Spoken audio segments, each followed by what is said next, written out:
Good morning and welcome to What's Up with Power.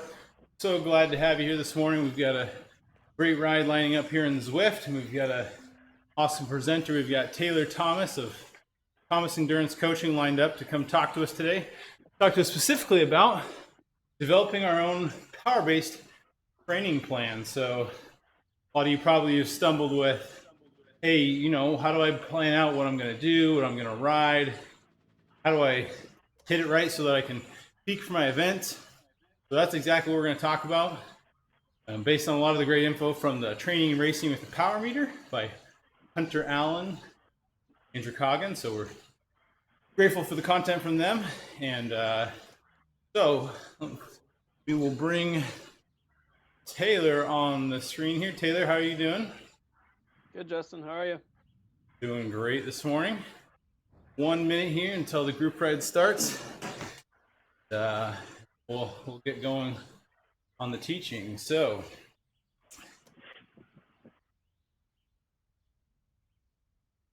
back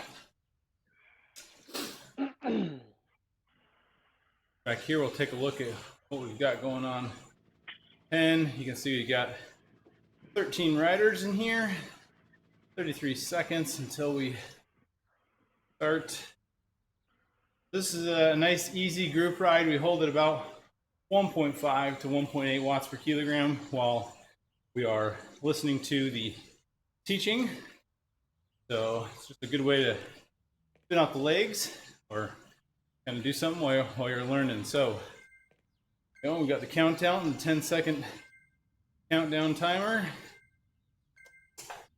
I will bring Taylor on the screen. And with that, Taylor, you're going to be the only presenter here, and you just tell me when to advance the slides. All right. Yeah, thanks, Justin. Thanks, everybody. Like Justin said, my name's Taylor Thomas with Thomas Endurance Coaching, and today we're going to talk about developing a power-based training plan. So assuming you're training and racing with the power meter and you're collecting that data, and now you're wondering maybe what to do with it and how to best use it to create an individualized training approach for you and your race season or build up to specific goal events. So we're going to dive right in. There's a fair amount of information to cover. So Justin, you can go to the first slide if you're not already there. So first step and really the building block for any training plan, but specifically one that involves training or using power information, is identifying your strengths and weaknesses. So you can imagine that the first thing that you want to do is figure out where it is that you're naturally stronger, where it is that you naturally have weaknesses or see weaknesses, and then maybe where it is that you've worked to gain some strengths, and then where you still need work. So how we go about doing that with power data is by starting out with a power profile. So we want to map our power profile, and what this does is it provides a baseline to identify our strengths and weaknesses across several different areas. And those different areas are neuromuscular power, anaerobic capacity, VO2 max, and lactate threshold, or FTP. So what the power profile does is it provides kind of a snapshot or a bird's eye view of generally where it is your strengths and your weaknesses lie. So if you have really strong power numbers in the neuromuscular power arena, which would be that 5-second area, then that might lead you to believe that you're naturally a good sprinter. Conversely, if you have very strong power numbers for lactate threshold, so the 20-minute area, then you might lean towards time trials or know that naturally you have really great aerobic capacity for long endurance events. So it starts to give you the ability to figure out generally where you're strongest and weakest across critical durations. So the next phase of that, to take things a step further, is to understand your fatigue profile. The fatigue profile shows us exactly where you're strongest within each of those categories. So if power profiling gives us the bird's eye view, then fatigue profiling gives us the very kind of granular level view and shows us exactly how it is we're strongest within each of those levels. And just like power profiling, there's critical durations that apply to each of those levels within fatigue profiling as well.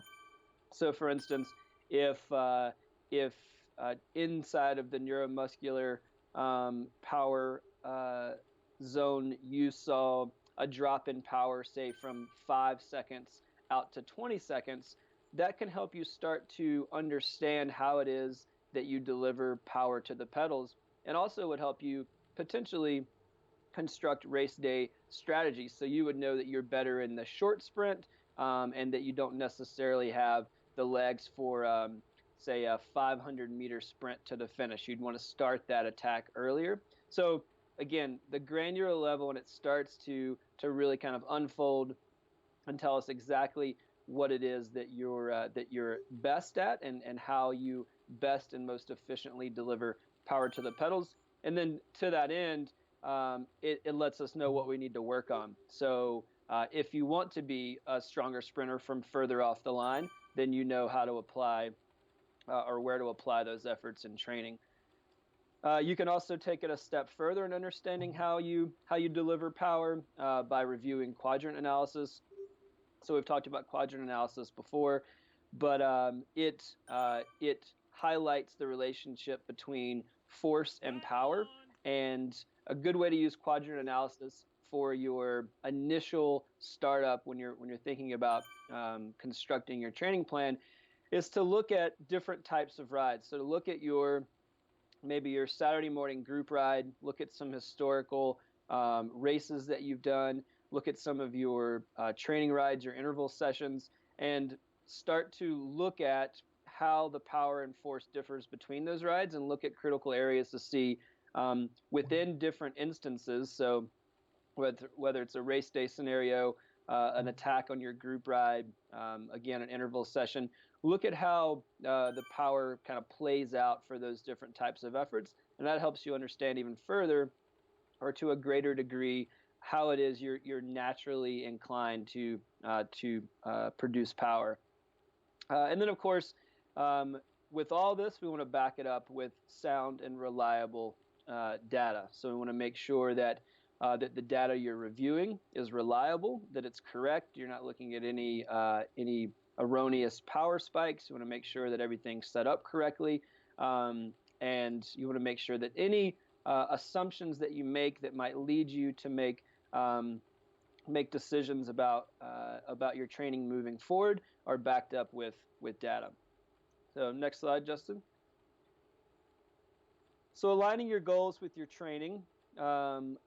This is, so you've identified strengths and weaknesses. You understand what it is you need to work on.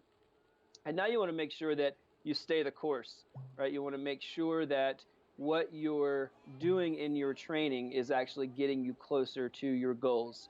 You want to make sure that the workouts are tailored to your needs as a rider. So whether that's needs from a scheduling perspective, from a training load perspective, also making sure that those workouts match the type of rider and the type of athlete that you want to be, what your long-term goals are, and also match the type of rider that you are currently.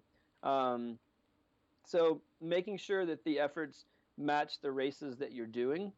So if you want to be a criterium racer and your goal is to win the sprint finish, or you're a road racer and traditionally you've had trouble with breakaways, then you know that that's an area that you need to work on, and the efforts that you're producing in your training should match that.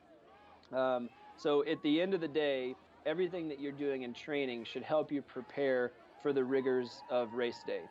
So you can kind of keep that in the back of your mind as just kind of a general anthem that you should adhere to, and that, making sure that what you're doing is moving you closer to being prepared for racing. Um, Analyzing your races. So if you're someone who's raced in the past and you're revisiting some of those races, you have some goal races that maybe you've done before and you didn't get the results that you wanted, then that's a great opportunity to further fine tune your training. So looking at things like the course profile, sprint and breakaway opportunities, places where what your power profile looked like the last time you did the race. Those are great places to understand what it's going to take to be successful at that particular race. If you haven't done the race before, you can look at the course profiles. So a lot of times now GPX files are available um, for different races. You can look at past results. You can see how the field was spread out. You can understand if there was somebody just went off the front and rode away with it. You can understand if there was a big group at the finish. So you can start to, again, just figure out and start to piece together what it's going to look like from a training perspective for you to be successful on race day.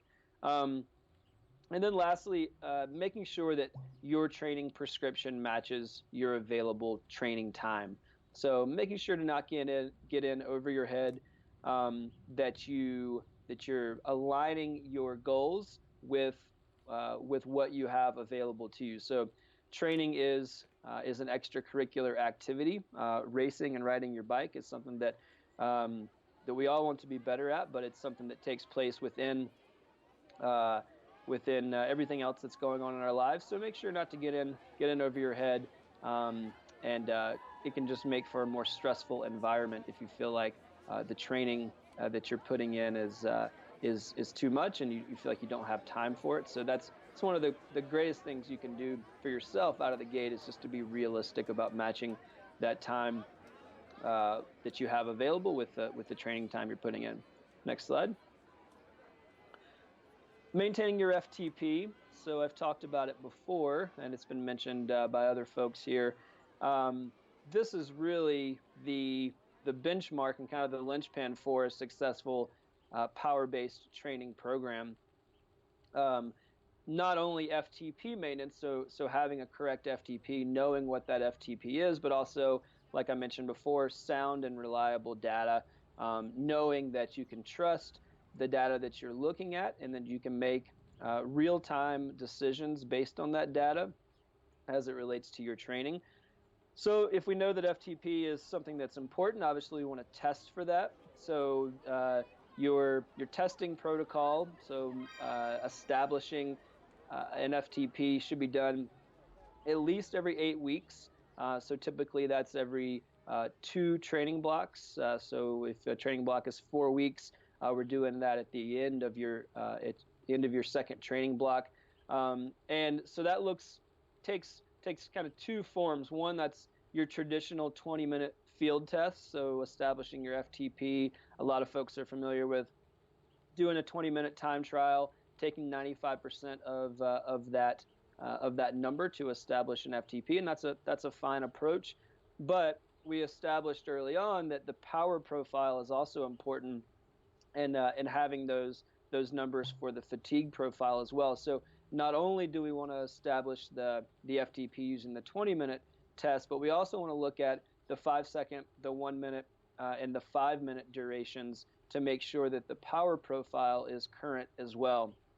So there's really in-depth information in training and racing with a power meter about what that test looks like. There's a variety of different ways to approach a singular test that can establish all of those numbers. But what's important is that you get those numbers frequently enough that you understand how it is you're progressing, where in your training you still need work, and ultimately how that correlates to race day performance.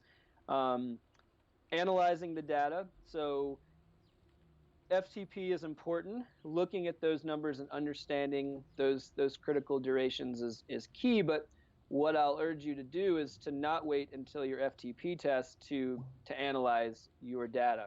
So if you're training with a power meter, you have heart rate, you have power, cadence, speed, all of these fantastic metrics. It's important to keep up with those. So at the end of a ride, download your information to whatever piece of software you use, and take a look at it. See how you performed. Did your intervals go well?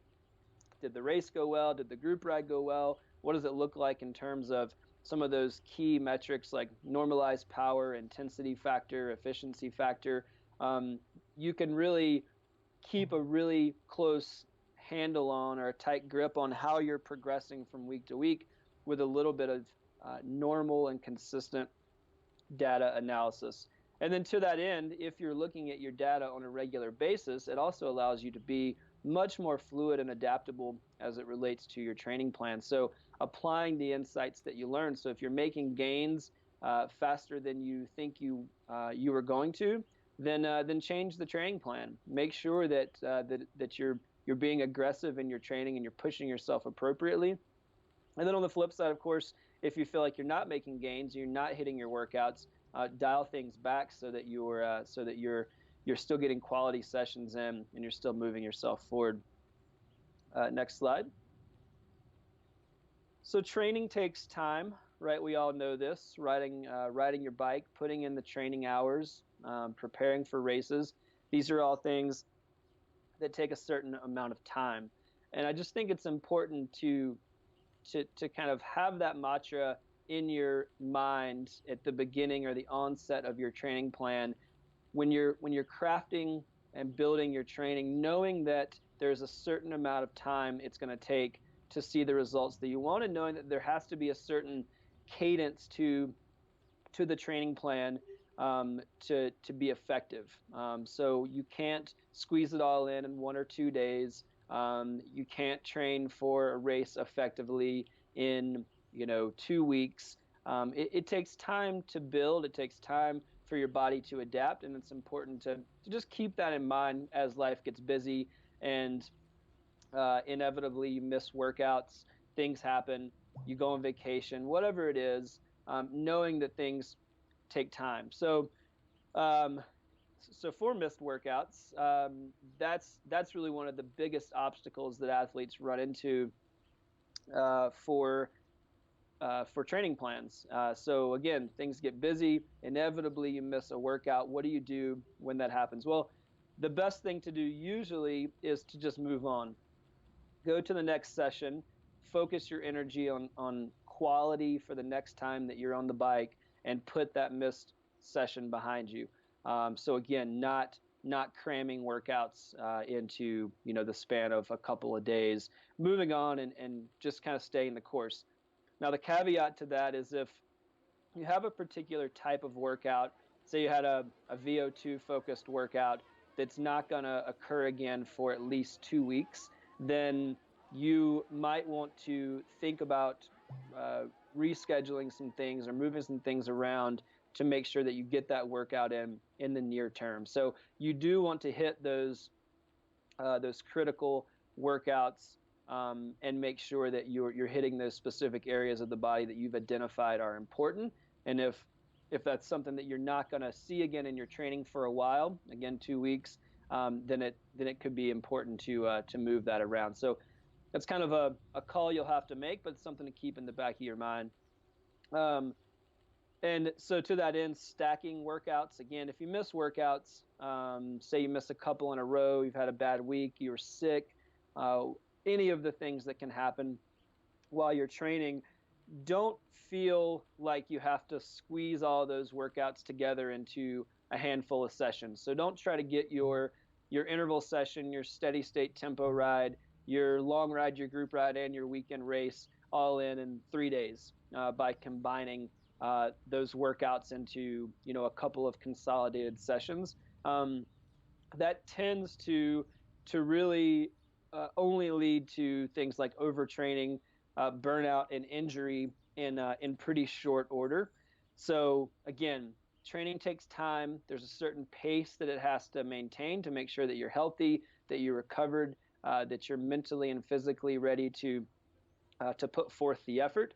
And if if you have a bad week or a bad few days, it happens, and just move forward and focus on doing what you can to get back on track. And lastly, staying focused. So staying the course and understanding that your approach and the approach that you've outlined is the best approach for you. So you get to the start line of a race, you're at your Saturday morning group ride, you hear other folks talk about what it is that they're doing to prepare for the season, and it can be easy to get sidetracked and to be pulled in different directions because you hear of other people doing these different types of sessions. So knowing that what you've outlined is the best approach for you, and regardless of what your riding partner's doing or your competitors, that based on, again, sound and reliable power data, that you're working where you need to work and doing the things best for you to make you successful for the season. Next slide. And lastly, and probably most importantly, maybe is to be flexible. So I touched on a little bit in the last slide, but just knowing that things happen when you undertake a training plan. It's a big undertaking. It's a long runway. It can be an entire season. So 16, 24 weeks, however long it is. There's a lot of time and a lot of things that can happen in between when you're planning your race season in the winter or the early spring, and when you wrap up your training plan, say at the end of the summer or the fall. So you have to know that there's going to be a certain amount of flexibility that's needed, and you're going to need to be pliable when it comes to moving through your training schedule week after week. So again, I just want to touch on it. If you miss workouts, don't be afraid to move things around. So maybe that's moving to the next workout. Maybe that's taking an off day a little earlier than planned and shifting a workout ahead in the week. It's okay to move things around and to be flexible as long if that helps you maintain your schedule. So I see a lot of folks, they feel like it's just a hard and fast rule, and if they don't hit the workout on that particular day, then all is lost. And there's a lot of flexibility typically, especially as you're further away from a race. There's a lot of flexibility there in when you actually produce those efforts, and so that's certainly a reasonable thing to do, and it makes it a little easier on yourself if you know that that's a fine approach. Next is listening to your body. So you laid out this training plan. You have this long runway, and you're fired up to get started for race season, or you're already in the middle of race season and you're peaking, and then you start to feel bad, right? Things aren't going as planned. Maybe you're not sleeping as well as you thought you would have. Your nutrition is off. Work is stressful. Whatever it is, it's the best thing you can do for your training is to listen to your body when it's telling you to rest. So if you begin to feel tired or overly fatigued, take a rest day. You might even consider taking a rest week. So within your training period, if you had a light week or a down week, you might consider shifting that up, and to take that week when you start to feel burnout, and then move the hard week that you had planned to the next week. So again, just kind of, instead of swapping days, you're swapping segments of your training block, and that's a fine approach. It's better to get quality time on the bike than to push through and get burnout, get overtrained, and get injured.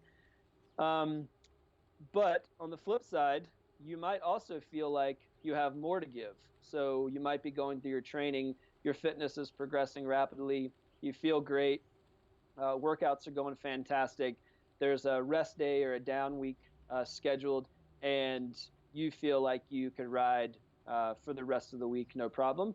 Well, then it might be the time to give what you have to give. So you have to push through a certain amount of fatigue, and push through a certain amount, just kind of mentally and physically, to realize the gains that you want to see in a particular season. So it's also, as important as it is to listen to your body in terms of rest, it's also important to listen to your body if you feel like there's more to give.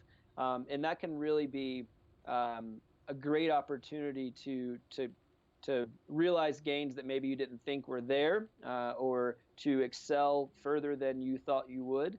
And so that's a fine approach as well, is to maybe take an extra day for a workout, do another long ride, throw in a low priority race on the weekend if you're feeling great and you feel like there's an opportunity for success there. So flexibility in your training plan, whether it's from a rest perspective or whether it's from a training perspective, is really going to allow you to take advantage of the individualized nature of training with Power Meter, and it's going to set you up for success in the long run, and get you to the end of the season feeling strong and healthy and happy. So that's all for the presentation. We'll take it to question and answer now, and I'll kick it back over to Justin. Thank you so much, Taylor. So we're going to have a few minutes here where you guys can hop on Facebook Live, ask us questions, and any questions related to anything presented today, related to power training, related to cycling, you name it. Taya Freestead made a comment here about such a good point about listening to your body. You know, we talked about your training plan. You know, all the numbers we come up with power-based training are a model, attempting to model how our body's feeling. And in the end, how do we gauge all that? How do we calibrate it? It's based on how our body feels. And there can definitely be a tight balance between listening to your body and pushing yourself, right? You need to know when's the right time to push yourself and when isn't the right time to push yourself. And it's kind of interesting because sometimes you might not even understand the limits of your body. I'm not saying you should push yourself into sickness to learn them, but sometimes we can underestimate how much we can do if we just say, oh, well, I've never done that many miles, hours, whatever in a week, and we just decide that we can't do it. Well, sometimes maybe if we change up the way we get to it, you can push yourself to the next level. But anyway, definitely a tight balance. You just need to learn from having experience, paying attention to your workout, paying attention to your power numbers, and using that as a feedback. Would you agree with that, Taylor?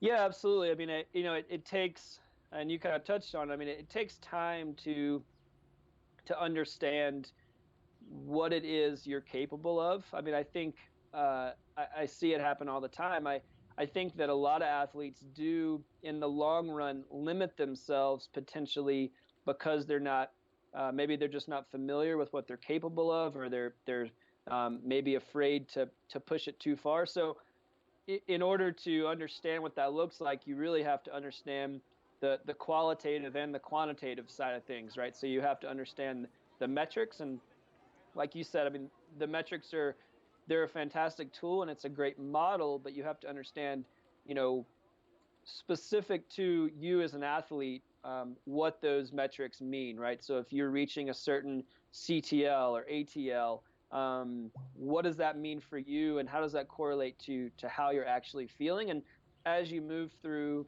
season after season and move through your training plan, you begin to make those connections, and that's something that you can really reflect on back in, you know, in kind of the early days of when you're building your training plan. I mentioned strengths and weaknesses.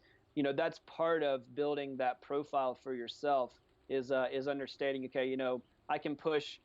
Maybe one of your strengths is being able to push a little harder. Or, you know, maybe that's one of your weaknesses. You know, you have to cap it at, maybe you can do 2 hard weeks of training, and then you need a rest week.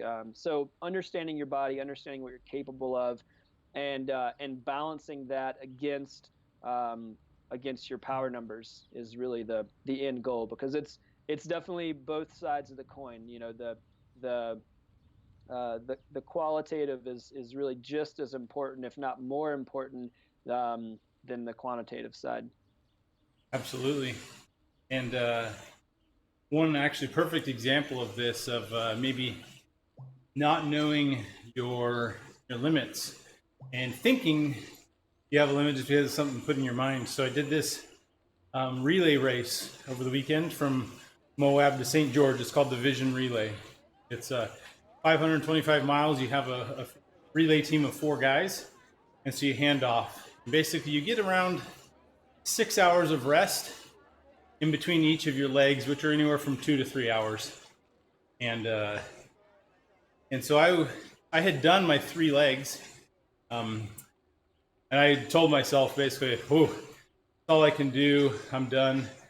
But there's an interesting aspect to the race where you have to have at least one guy on each leg, but you can actually put out more riders if you need them to help pace your current rider. So like in the end, if somebody's coming on your heels, you put out your other riders to keep them away. And so that's exactly what was happening. And I told myself, hey, look, I'm done. I've got nothing left in the tank. My teammates were like, come on, man, come on. They totally peer pressured me into it. And I felt way stronger than I thought I would have. I was pretty sure I would never be able to take a pull, but it was quite the opposite. And I just, it didn't click to me that, that's 5 to 6 hours is a lot of rest.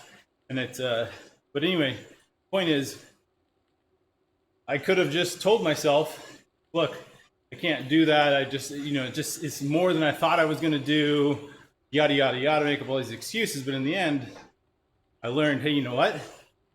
I did it. I went for it. We stayed away. And anyway, I have to thank my teammates, honestly, for pushing me, make me do it. But it's just a good example of we don't know unless, I think the great example, we interviewed Kristen Armstrong, Olympic gold medalist, and she said, unless you've ridden yourself to the point where you've fallen off your bike out of just absolute exhaustion, you don't know what your limits are. Well, okay, yeah, that might be a little bit extreme, and we're not going to, suggest anybody go ride until they fall over, but it kind of brings up a point. How do we know our limits? But yeah, doesn't, again, go ahead. Yeah, the body is a powerful machine, and I think that's one of the really great aspects of training is realizing what you're capable of, and I think if you can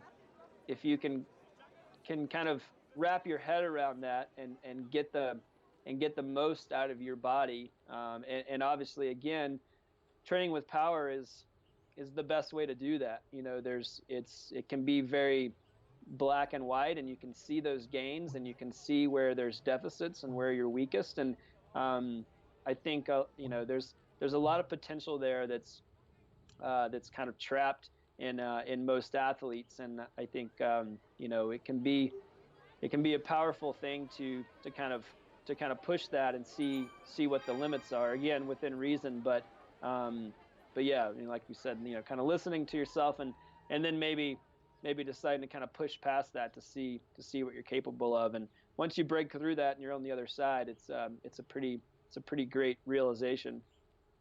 Absolutely. Well, Taylor, thank you again for coming on the show today. We always appreciate your insights.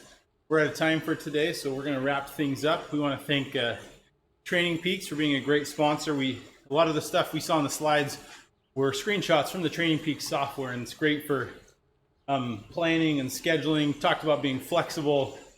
Your calendar is really easy to move your workouts around and see how that's going to play into your performance manager chart. Great tool. And they've offered a discount code to viewers of the show. So the code is ODZ20 or 20.